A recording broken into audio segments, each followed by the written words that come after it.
ঠাম্মা মা সকলের জন্য ভাইফোঁটা দেবার গিফট নিয়ে এলাম। ভাইফোঁটার দিন এসে গেল, দফায় দফায় ফোঁটা দেওয়া শুরু হলো।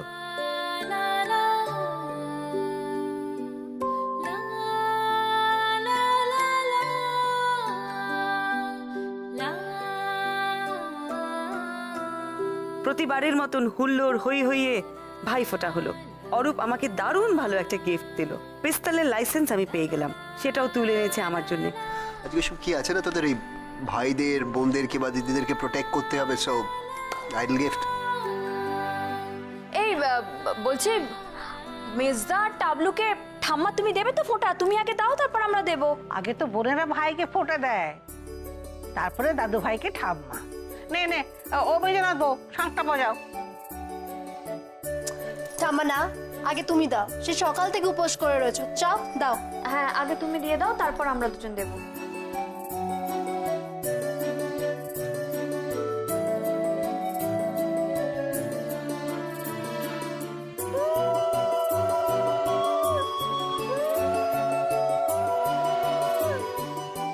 বড় নাতির আদর তোলা রইল, সে এলে 3 গুণ আদর করব।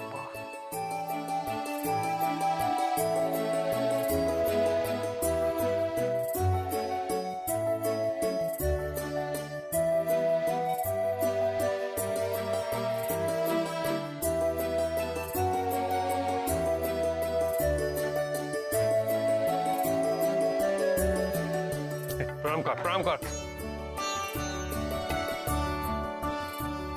আজকের দিনে কান্নাকাটি করিস না মিমি, আমরা সবাই তো বড়দাকে মিস করছি।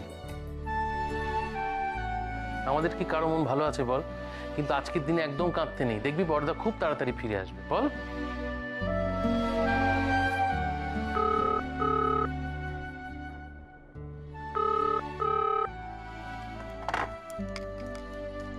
হ্যালো বড়দা, এই লিপা দিশা মিমি এসো এসো এসো, বড়দা ফোন করেছেন। মিমি আয়। দাও দাও দাও। হ্যালো, তুই কি রে? তুই আজকের দিনে একবারের জন্য বাড়িতে আসবি না? বড়দি ভাই ফোনটা দে। তোকে কোনো কাজ করতে হবে না, তোকে কোনো কাজ করতে হবে না। তুই তুই একবার বাড়ি আয় বড়দা, একবার বাড়ি আয়।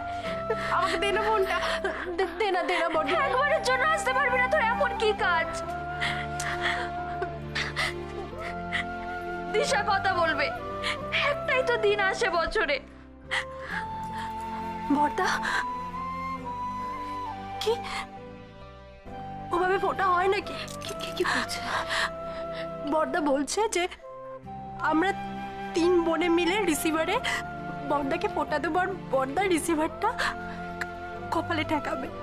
এইভাবে একবার বাড়ি আসতে পারছে না, এত কাজ বেজে বলতে একবার বাড়ি আসতে পারবে না। আচ্ছা আচ্ছা বড়দা, ঠিক আছে, আমরা 3 বোন মিলে তোকে এভাবেই আজকে ফোঁটা দেব। দেখ রিসিভারটা কপালে ঠেকা।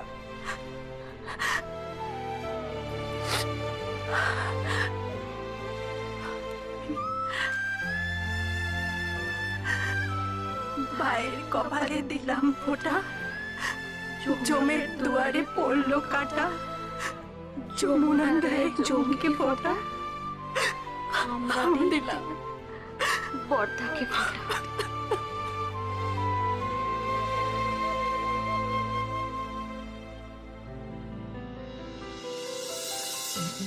আরে বাবা, আমার জন্য রিস্ট ওয়াচ। এই তোরটা আমারও রিস্ট ওয়াচ। কি কেস বলতো? হঠাৎ আমাদের দুজনকে ঘড়ি দিতে গেল কেন? এই বৌমনির সাথে পরামর্শ করেই দিয়েছে রে, তোদের তো কোনো সময় জ্ঞান নেই, তাই জন্য দিয়েছে দুজনকে রিস্ট ওয়াচ। ও বাবা, বড়দি আমার বেড কভার দিয়েছে। পছন্দ হয়েছে? হ্যাঁ, কিন্তু এটা তো মৌয়ার জন্য গিফট হয়ে গেল। কেন, তুই কি বিছানায় ঘুমোস না, মাটিতে শোস নাকি? আরে দূর, আজকে তো ভাইফোঁটা, মানে ভাইদের স্পেশাল ডে। আজ কি ভাতৃবধূ স্পেশাল ডে? এই দুজনকেই দিয়েছি রে। ঠাম্মা, হাবলু তোমাকে কি গিফট দিল একবার খুলে দেখো। ও হ্যাঁ হ্যাঁ দেখি। ও মা, পেতলের জাতি, খুব ভালো হয়েছে। আমার ওই আগের জাতিটা পোতা হয়ে গেছিল, সুপারি কাটা যেত না। খুব ভালো হয়েছে, খুব ভালো। বাবা, এটা দিয়ে বেশ বাক্কারা যায়, ভালো হয়, ভালো হয়েছে। দেখেছো তো ঠাম্মা, আমি কিরম অন্তর্যামী, ঠিক বুঝে ফেলেছি তোমার কি দরকার। এই হাবলু তুই চুপ কর, তোর হয়তো বড় বৌমা কিনে এনেছে। মা, যার যেটা লাগবে দিদিভাই গিয়ে কিনে এনেছে। সত্যি দিদিভাই, তোমার মনেও থাকে। কে এলো? না দাঁড়া, আমি দেখছি।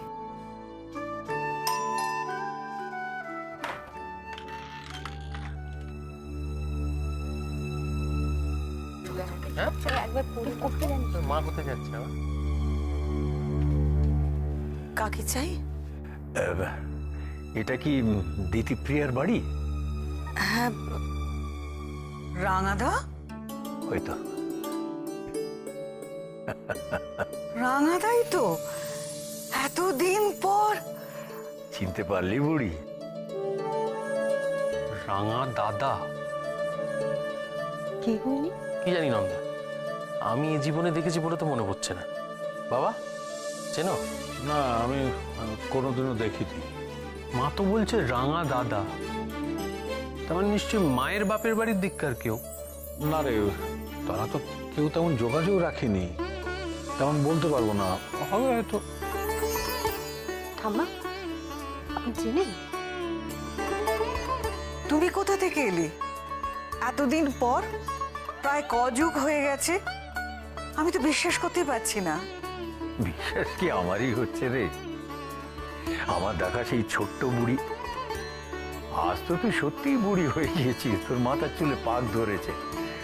তা হ্যাঁ রে, তোর স্বামীর নাম সমীরণ না? হ্যাঁ। মামা বাবু, ভেতরে এসে কথা বলুন না, বসুন।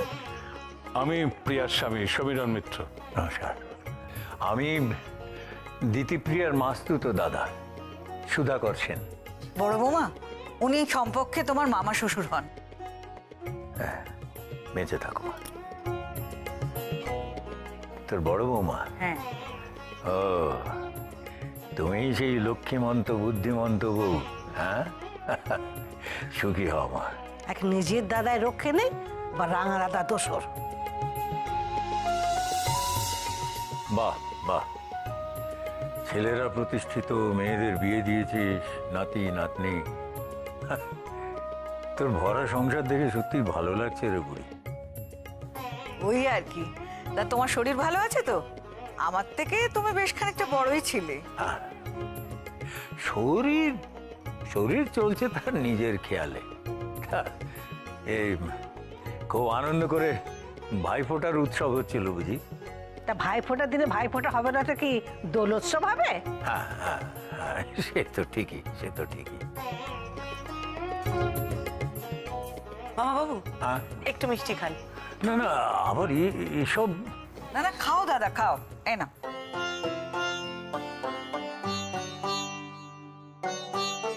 ভাইফোঁটার অনুষ্ঠানটা বলছো তো, একটু ঘটা করেই আমি ওদের করতে বলেছি। বেশ বেশ, ভালো ভালো ভালো, খুব ভালো। ভাইয়ের কপালে দিলাম ফোঁটা, জম দুয়ারে পড়লো কাঁটা। কি তাই তো? ও হ্যাঁ, হ্যাঁ রে, ওই সমরের সঙ্গে দেখা সাক্ষাৎ হয় না? মানে সে আসে না আজকের দিনে? তার সঙ্গে দেখা সাক্ষাৎ হয়? তার কথা আমার কাছে বলো না দাদা। তোমাদের ভাই ভাই এই ব্যাপারটা তো খুব ছিল, বোনেদের সঙ্গে সম্পর্ক না রাখা। দাদা আমার বিয়েটা দিয়েছিল, আর তোমরা তোমরা তো সম্পর্কটা তার আগে, অনেক আগে চুকিয়ে দিয়েছিলে।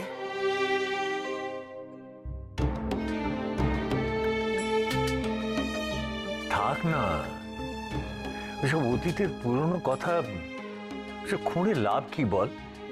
অবশ্য আমার সঙ্গেও সমরের অনেকদিন দেখা সাক্ষাৎ নেই। ও, তা বোনের বিয়ে তো বুঝে আসা হয়নি, এতকাল পরে আসা হলো, বোনকে মনে পড়লো। এতদিন ধরে কি রাজকার্য করছিলে বাছা? আমার সত্যি কিছু বলার নেই মাসিমা। ও যে আমাকে চিনতে পেরেছে তাতেই আমি অবাক হয়েছি। মানে দাদার কর্তব্য তো কখনো কিছু করিনি। সে আর বড় মুখ করে বলতে হবে না। আরেকজন দাদা তো আরো সরেস। বোনটা প্রতি বছর এই দিনে দাদা দাদা করে চোখের জল ফেলে, আর এই বছরের দিনে বোনটাকে তেমন দেখতেও আসে না, খবরও নেয় না যে বোনটা বাঁচলো কি মরলো। মামা বাবু, এই চাটা তো ঠান্ডা হয়ে গেল, খেয়ে নিন। হ্যাঁ, খাবো খাবো। কি জানেন মাসিমা, আজ কিছুটা নিজের স্বার্থেই এখানে এসেছি।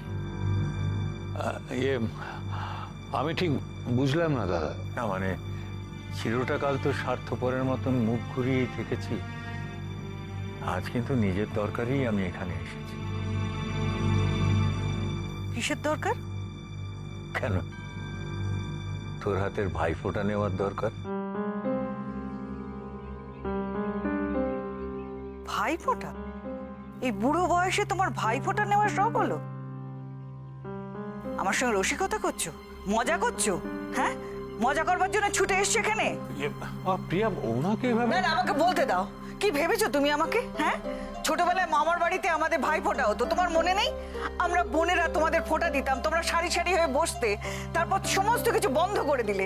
আমার দাদা আমার সঙ্গে তো সমস্ত সম্পর্ক চুকিয়ে দিল, আর তুমি আজ ভাবছো এসে বলবে ফোঁটা দে, আর আমি তোমাকে ফোঁটা দেবো? আহ মা, হঠাৎ করে তো রেগে যাচ্ছ কেন? শান্ত হও না। হাবলু, রাগ নয় রে, এটা বড় বৌমার অভিমান। আমি অন্তত এইটুকু বুঝি। প্রতিদিন ঠাকুরের কাছে তোমাদের মঙ্গল কামনা করি, আজকের দিনটায় দাদার নাম করে দেয়ালে ভাই ফোঁটা দিই। মনে মনে ভাবি, কোনোদিন যদি দাদা এসে বলে বুড়ি ফোঁটাটা দিবি, তবে তবে আজ কেন এসেছো? কিসের জন্য এসেছো ফোঁটা নিতে? কেন এসেছো?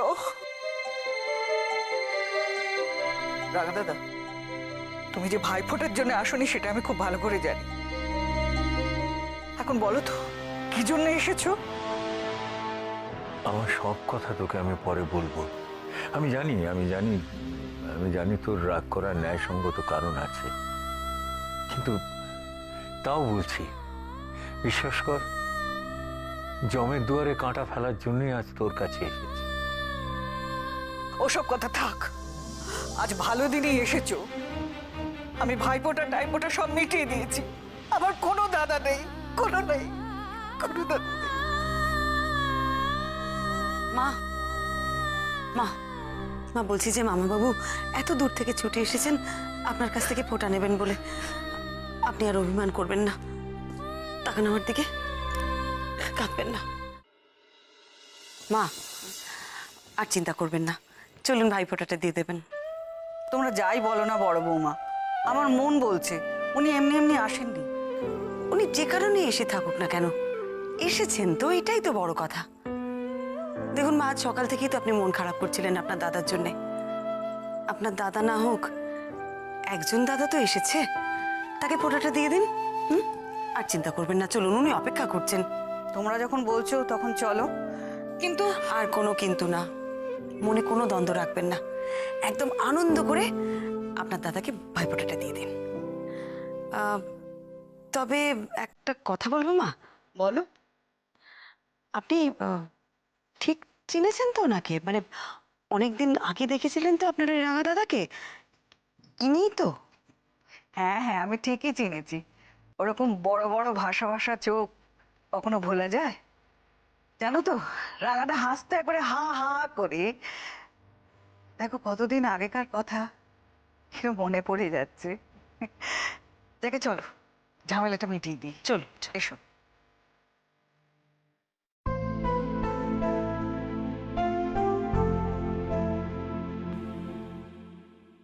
একটা ব্যাপার ঠিক বোধগম্য হচ্ছে না রে তোপসে।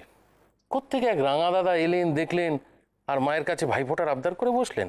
আরে বাবা, আবদার করে বসলেন কেন? আবদারটা তো নিয়ে এসেছিলেন, সেটা তোমার মগজে ঢুকলো না? কিন্তু ওনার আশাটা বেশ ফিসি।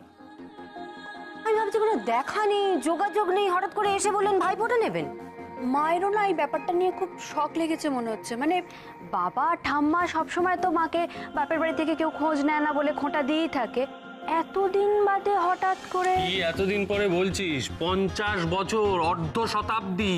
50 বছর আগে মা তো খুকি ছিল, চিনতে যে পেরেছে এই ঢের। এক্স্যাক্টলি, আমিও সেটাই ভাবছি। মা লোকটা চেহারা চিনলেন কি করে? মানে 50 বছরে তো একটা হিউজ পরিবর্তন আসা উচিত চেহারায়। না, হয়তো কোনো মানে পুরনো চেহারার সাথে কোনো মিল পেয়েছে, মানে চোখ, নাক, মুখ, কিছুর একটা। তাও আমার ব্যাপারটা খুব অদ্ভুত লাগছে। মা লোকটাকে দেখেই চিনে ফেললেন যে ইনিই রাঙা দাদা। আচ্ছা আশিস, লোকটা ভুলভাল কেউ নয় তো? বলো কি? কি বলছো মেজ বৌদি? লোকটা না হয় ভুলভাল, কিন্তু আমাদের মা তো আর ভুলভাল নয়। মায়ের এমনিতে প্রচন্ড সন্দেহবাদী। একবার কলেজের গোয়াজুলাইকে আমি কাবলিওলা সেজেছিলাম, তারপর মজা করবার জন্য সেই পোশাকটা পরেই বাড়িতে চলে এসেছিলাম। সেটা দেখে মা তো চেঁচিয়ে বাড়ি মাথায় করেছিল। তোর মনে আছে মেজদা? মনে থাকবে না বা, সে এক ভয়ঙ্কর কাণ্ড হয়েছিল। তো একটা জিনিস আমার কাছে পরিষ্কারটা, মায়ের যদি বিন্দুমাত্র সন্দেহ থাকতো যে এটা ওনার রাঙা দাদা কিনা, তাহলে ওই ভদ্রলোক কিন্তু বাড়ির সদর পর্যন্ত টপকাতে পারতেন। একদম ঠিক। হ্যাঁ, আচ্ছা বুঝলাম, সে না হয় হলো, মানে ওই ভদ্রলোক না হয় মায়ের আসল মাস্তুতো রাঙা দাদা, কিন্তু এত বছর বাদে শুধুমাত্র ভাইফোঁটা নেওয়ার উদ্দেশ্যে উনি এই বাড়িতে এলেন? এত বছরে কোনো দেখা নেই, সাক্ষাৎ নেই, অন্য কোনো মতলব নেই তো? আমার ঠিক তাই মনে হচ্ছে নিপা। আরে নন্দা, মতলবের কথা বাদ দাও, তোমার তো এখনো যথেষ্ট সন্দেহ আছে যে উনি অরিজিনাল দাদা কিনা। যদি উনি দাদাই না হন, তাহলে উনি কে? হয়তো দিদি ভাইয়ের পুরনো কোনো শত্রু। কি? হয়তো এইভাবেই আমাদের বাড়িতে ঢুকলো, যেমন টাবলু সেজে ওই লোকটা।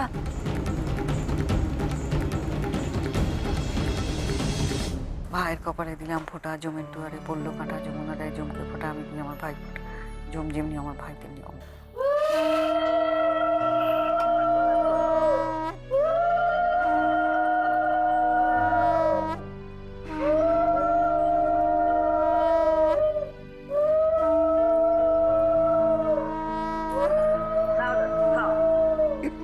এই এত?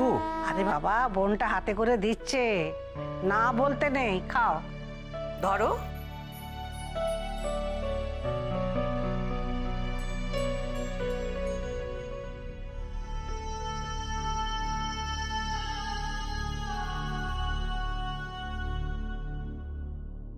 আজ সত্যি সত্যি জমের দুয়ারে কাঁটা দেওয়ার দরকার রে বুড়ি। তোকে কি করে বলি, বড় বড় বিপদে পড়ে আমি তোর কাছে এসেছি রে বুড়ি। তোকে আমার সাহায্য করতে হবে। একমাত্র তুই পারিস এই বিপদ থেকে আমাকে উদ্ধার করতে।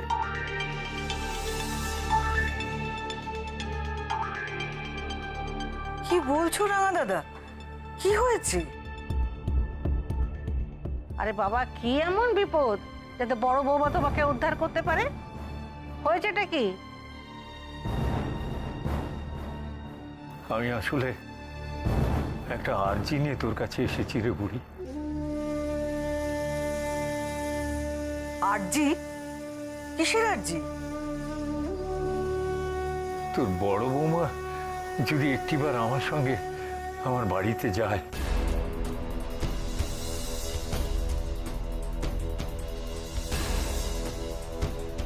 তুই অনুমতি দিলে নিশ্চয়ই সে না করবে না। আমার মন বলছিল লোকটার কিছু একটা মতলব আছে। তার মানে উনি বৌমণিকে নিয়ে যেতে এসেছেন? সেটাই তো দেখছি। ও বুঝেছি, বোনের হাতে ফোঁটা নেয়া, জমের দুয়ারে পড়লো কাঁটা, এগুলো সব তোমার বানানো কথা। আসল তোমার বিপদে পড়েছো, তোমার গোয়েন্দা দরকার, এই তো? তাই এখানে এসে ভাই ফোঁটা নাটক করলে। বাহ, চমৎকার দাদা, চমৎকার। এভাবে ভাই ফোঁটার শুভ দিনটাকে নিচু করলে? সহজভাবে এসে বললে পারতে তো। তুই আমার কথাটা শোন বুড়ি না, আগে। আগে আমার কথা শোনো। বড় বৌমা যাবে না ওখানে। তোমাদের বাড়ি মানে তো রাধামণি, যাবে না বড় বৌমা, যাবে না ওখানে। এভাবে বলিস না বুড়ি, তোর পায়ে পড়ি। দেখ ভাই ফোঁটার দিনে তোর কাছ থেকে এটুকু উপকার তো আমি চেয়ে নিতেই পারি। তুই বিশ্বাস কর, আমার সারা পরিবার বড্ড বিপদে পড়ে রয়েছে রে। বৌমা, বৌমা, বৌমা, তুমি আমায় বাঁচাতে পারো। আপনি আপনি কি করে জানলেন আমি গোয়েন্দাগিরি করি? তোমার কথা আমি কাগজে পড়েছি মা। তোমার ইন্টারভিউ বেরিয়েছিল, তাতে তুমি তোমার পরিবারের কথা বলেছিলে, আর তাতেই তো আমি জানতে পারলাম যে তুমি আমাদের বুড়ির ছেলের বউ। আমি দাদা হয়ে তোর পায়ে ধরছি বোন, তুই ওকে আমার সঙ্গে যাওয়ার অনুমতি দে। ও কেন যাবে? তোমরা সেরকম বিপদে পড়লে পুলিশ ডাকো। এটা পুলিশের কর্ম নয় রে। শোন শোন শোন, ধম্ম? আরে পুলিশ কি পুরোহিত নাকি যে ধম্ম কর্ম করবে? দেখ, সবাই জানে পরমা খুব বুদ্ধিমতী মেয়ে। ওই পারবে রহস্য উদ্ধার করে আমাদেরকে এই বিপদের হাত থেকে বাঁচাতে। তুই আর না করিস না, খুব অনর্থ হয়ে যাবে রে। ভাইফোঁটার দোহাই দিয়ে তুমি এই কথাটা আমাকে বলতে পারলে যাতে আমি তোমাকে না ফেরাই? বেশ, আমি মানা করব না। সংসারের সম্পর্কের মান সবাই রাখতে পারে না, সে মন নিয়ে তো সবাই আসে না। তুমিও রাখোনি। যাকগে, আজকের দিনে আমি আমার মন ছোট কেন করব? আমি আপত্তি করব না ওর যাওয়ায়। সত্যি সত্যি বলছিস বুড়ি? তুই আমার বাঁচালি। তবে বড় বৌমা যাবে কিনা সেটা বড় বৌমাই ঠিক করবে।